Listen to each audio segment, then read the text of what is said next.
Hey folks, check this out. I was doing a little research for the past couple of days. I wanted to know if are people ever delineated from the so-called diaspora prior to now, because the information I was seeing, it was saying that like this is like basically the first time it's ever been this large. There have been times that when there were distinctions in the past, but not like this. I'll get more into it when I come back.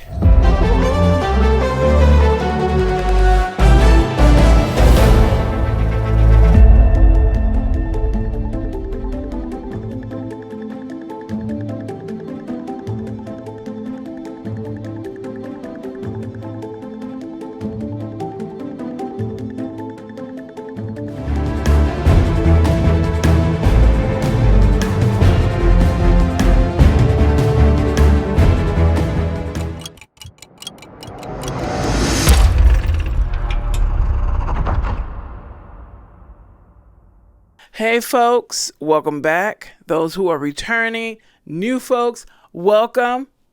Let's get down to this. But before I get into this content, I want to tell you something.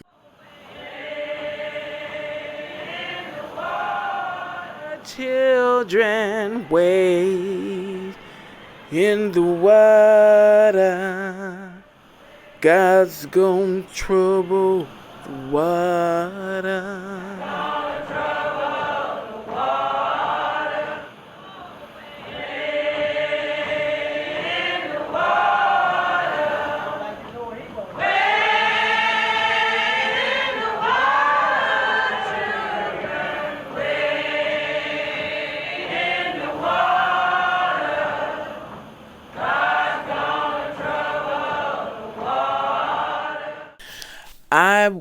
This morning, I wasn't hearing the song when I first woke up. I just kept hearing the song throughout the day.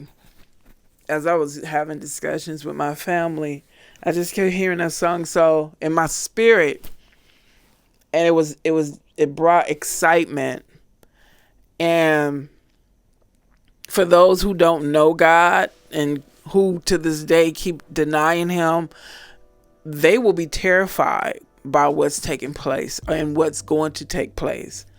But those who know him and know that we are the chosen, that's why we're hated and despised and emulated at the same time. You should have an excitement in your spirit for what's to come. And how these people are going to feel and look when they find out who they were oppressing, verbally and physically assassinating. So let's get on with this. As I said, I was doing a little research to find out. I wanted to see if there were outright distinctions between melanated immigrants and Black Americans in the past, other than language and, them telling Black Americans or whoever that they just came from another country to this country. I wanted to know how Black Americans felt about melanated immigrants in the earlier days. Other than what we speculate, I never really looked into it until now. So I'm going to share with you guys what I found, what I discovered. So let's go. Here are some key historical contexts and drivers. In the 1910s through the 1920s, cultural and economic friction occurred. Well, it emerged between Black Americans and melanated immigrants. As thousands of Caribbean immigrants moved to urban centers like Harlem, tensions arose over jobs, housing, and cultural differences. Black American newspapers began to discuss these distinctions, sometimes reflecting, sometimes criticizing the tension. The rise of Marcus Garvey, and I'm going to go more into that later on. 1924 Immigration Act. They said that It was a political differentiation, economic competition led many black newspapers to support the Johnson-Reed Act of 1924 and other restrictive measures with the hope that limiting immigration would protect the employment opportunities of native-born black Americans. And what I discovered is I've discovered something that says the act came along because they felt that Caribbean immigrants were agitating, were coming in, causing some agitation because they couldn't stand what was going on in this country so far as racism and the lynchings and what have you. And they were vocal about it, and they felt that they were coming in being agitated. So, okay, let's go on. The post-1965 era modern distinctions. The Immigration and Nationality Act of 1965 significantly increased immigration from Africa and the Caribbean. The distinction grew further in the 1990s and 2000s, leading to the 2016 creation of the term American Descendants of Slavery, ADOS, to specifically separate Black American descendants of slavery from more recent Black immigrant communities. While melanated immigrants have been present in North America since the 16th century, slave trade, significant organized and vocal distinctions between Black American descendants of slavery and melanated immigrants, particularly from the Caribbean, began to emerge in the early 20th century, specifically during the 1910s and the 1920s. What if one of the biggest moments in shaping modern Black American identity wasn't a fight with white America, but a deep, often forgotten clash with their own melanated sisters and brothers from the Caribbean? In the 1910s, a huge wave of Caribbean immigrants landed in America, and the welcome they got from established Black American community was complicated. This is the story of the forgotten cultural clashes, political battles, and personal dramas that drew a line between these two groups, and how that line still echoes in how we talk about Black identity today. So how did all this kick off? It started with a huge shift in the world. The early 20th century was a time of massive change, and a major trigger for the Caribbean was the completion of the Panama Canal in 1914.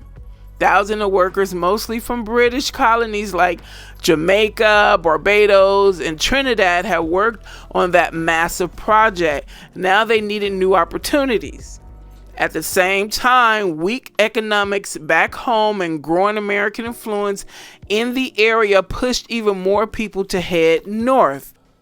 Between the start of the century and 1930, the number of foreign-born melanated people in the U.S. shot up from around 20,000 to nearly 100,000. In total, over 140,000 immigrants, the vast majority from the Caribbean, came to the U.S. in this era. Florida and Massachusetts were popular, but the real magnet was New York City. By the 1910s, New York was already home to nearly a third of all immigrants in the whole country, and that number just kept climbing. This influx completely changed neighborhoods, especially Harlem, which was also becoming the destination for hundreds of thousands of Black Americans fleeing the Jim Crow South during the Great Migration. You got two massive streams of people, both looking for freedom, both looking for a better life, all converging on the exact same city blocks. One group, Black Americans, were internal migrants shaped by generations of a uniquely American brand of racism. The other, Caribbeans, were international migrants with a totally different history of colonialism and culture. On paper, they were brothers and sisters of the diaspora, but in reality, they were strangers, and their first meeting was about to be a serious shock to the system.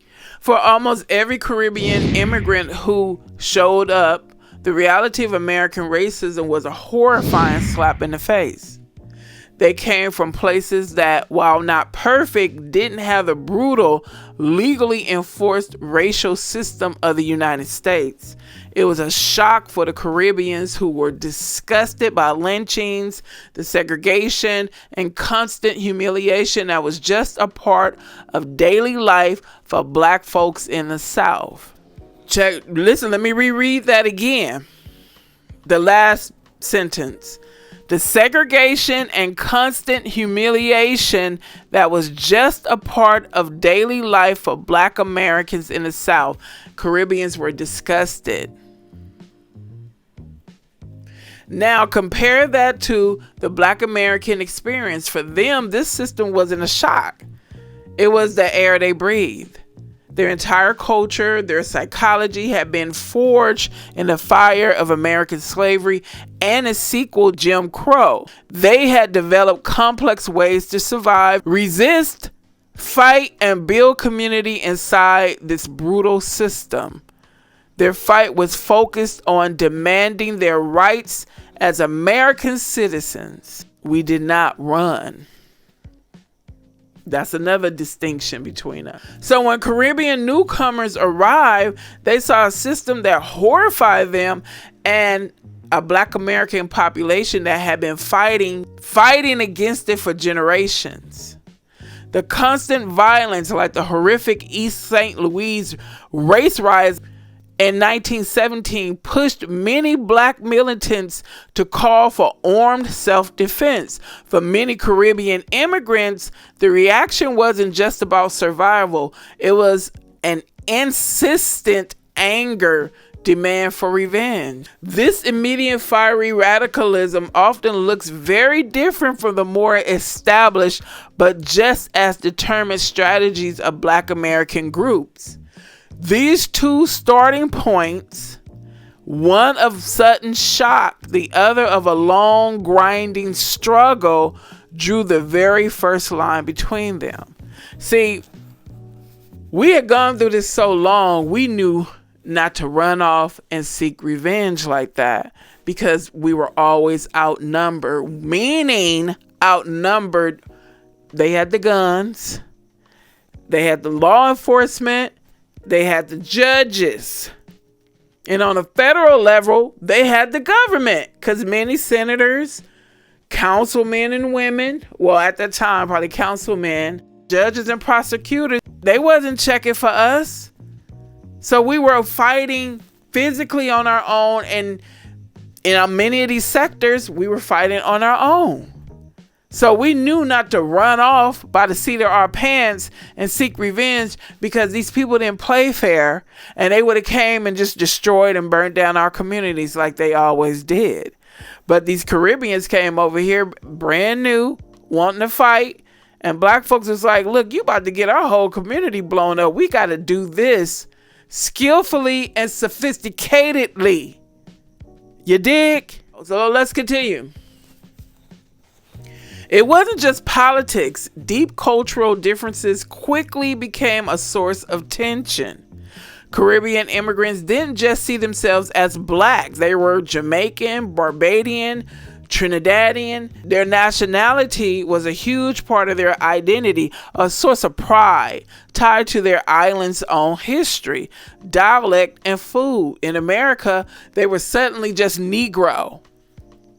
Being lumped in with Black Americans felt like their unique heritage was being erased. That was it.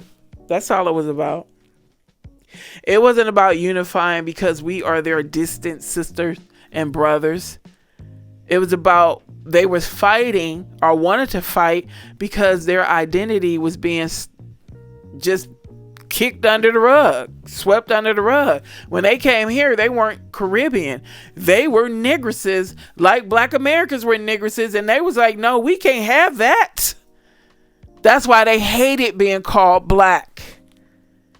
They hated it because they saw how we were being treated, and they despised it, and they most likely probably looked down at us like, why the hell y'all taking this? Why you took what you took in your country that made you come here? We could say the same thing. If you don't like what you see, go back to your country, but you didn't do that. So that's what started them being hated to be called black. See what I'm talking about? It was dehumanizing to be called black. Now they breaking their asses to be called black. Like, hold up. Let's go back to when you hated to being called black. For real. Many held on tight to their identities, forming their own ethnic groups, what they're still doing today, to keep their culture alive. Historians point out that many Caribbean immigrants, especially those with skills or an education, saw doing menial labor as a step down and were laser focused on climbing the economic ladder. Damn, they came out here feeling so prideful, but you left your country because there were no economic opportunities there. But then you came to our country and you felt basic labor was beneath you. They still had the same attitude today. Now, this is how Black Americans felt about that attitude. To some Black Americans, this ambition looked a lot like arrogance or a superiority complex. Stereotypes started to fly. Some Black Americans saw the newcomers as pushy and clannish, while some Caribbeans saw Black Americans as lacking drive, not understanding the generations of systemic racism that had held them back, and they still had the same messed up mentality. They still had a nerve and a gall to call us lazy and say we don't want to do anything and we're not motivated when your ass saw the distinction. You saw it with your own eyes and then you accuse us. You came out here because you didn't have opportunities. You come to a land of opportunities, as they say, and then judged us. That was your first mistake. On top of that, many immigrants came from a British colonial background and still saw themselves as British subjects. This gave them a different way of relating to white power. They were fighting colonialism, sure, but that was different from dealing with the direct legacy of American chattel slavery. This sometimes led them to identify with their home country over their race, which Black Americans could see as an attempt to distance themselves from the community and its struggles. These weren't small arguments. They were deep clashes of identity and pride happening on the streets and in the churches of Harlem. The shock of American racism didn't just make Caribbean immigrants angry, it made them radical and it pushed them to the front lines of political movements. So when I read that part, I was like, okay, they was fighting. They had political movements going on. They went to the front line, as they say. And I was like, okay, well, why is our relationship still so tainted?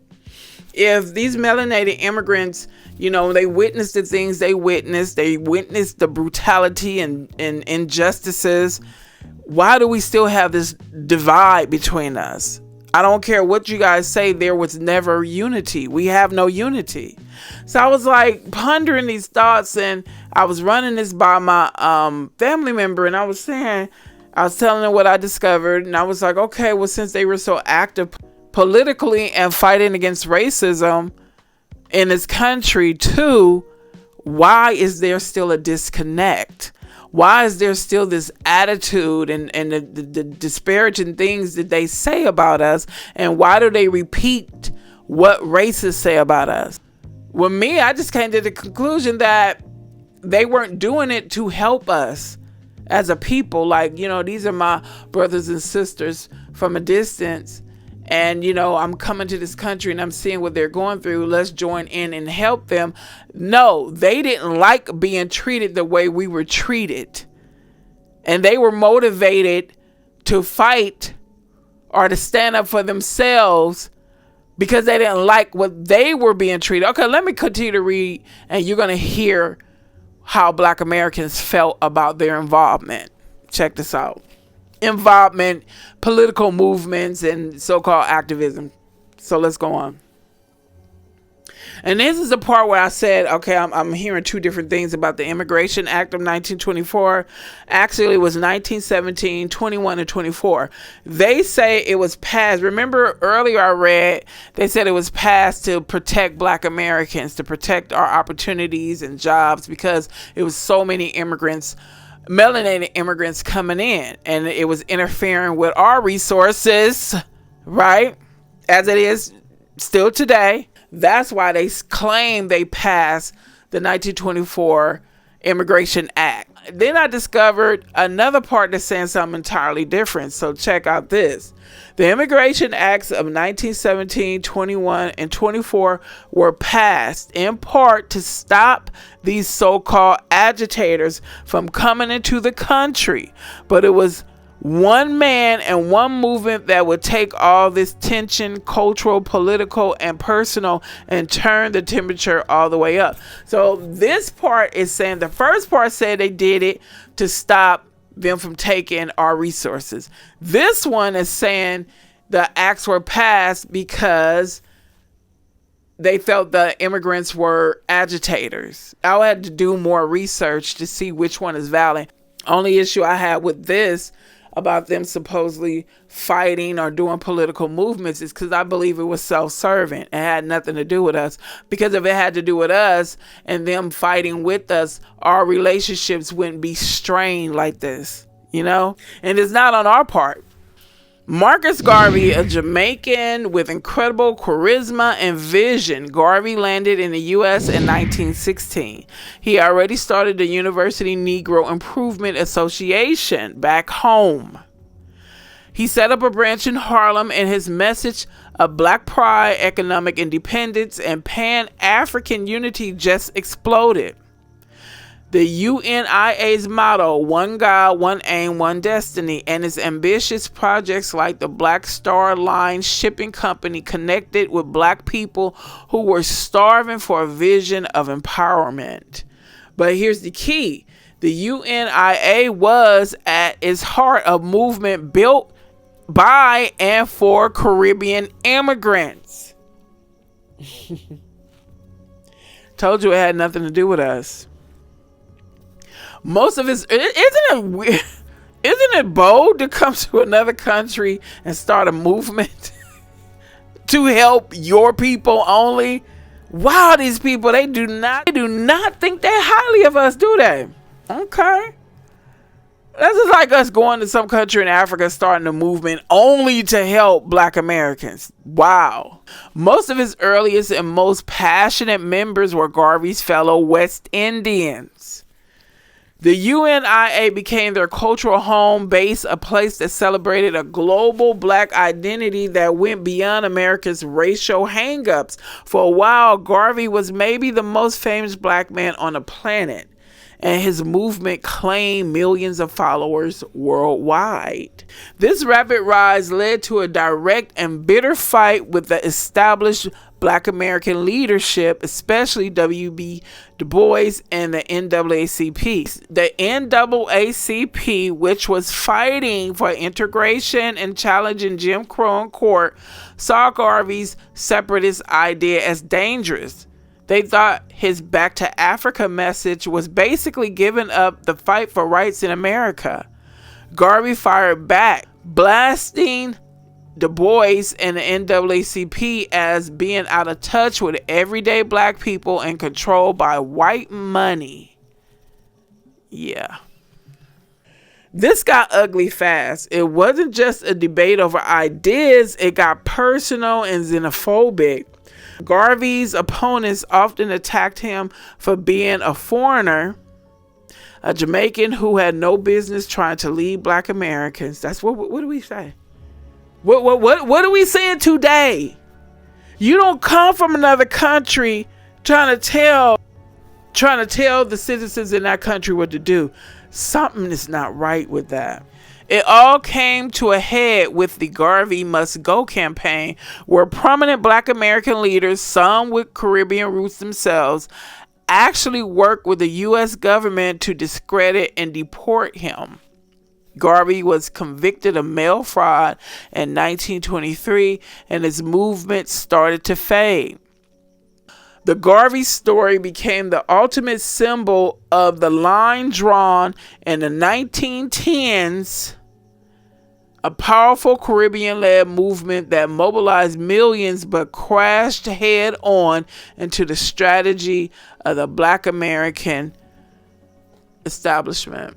In other words, we know what's going on out here is not cool. Matter of fact, it's deplorable. It's disgusting on so many levels.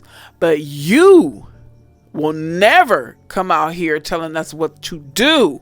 And you will not continue to steer our politics to benefit you. Come in our country to make it better for you. That doesn't even make sense. And it's crazy that we allowed it to go on so long. And somebody said in a video, the sleep that was the dry bones. That's how it seemed like we were asleep. We had to have been asleep to allow these people, and I'm not just talking about melanated immigrants, I'm talking about all immigrants, and I'm talking about races, to allow these people to do so much. So much. But it's over. It's over. With all of us, majority of us being on the same page, I wouldn't even trip about FBA who tripping. They gonna come around sooner or later. And if they never come around, I personally feel like they should be ostracized. I do. So what's the point of building us a beautiful, loving community, which I know we're going to do soon? Why would we have our own people in that community who oppose what we're doing? Why? I don't want you around me if you feel that way. If you feel strongly about how you feel, you believe in Pan-Africanism, why aren't you getting together with other Pan-Africanists and doing your own thing? Why aren't you guys speaking loud or louder than us? Because it ain't popping, because it was never popping.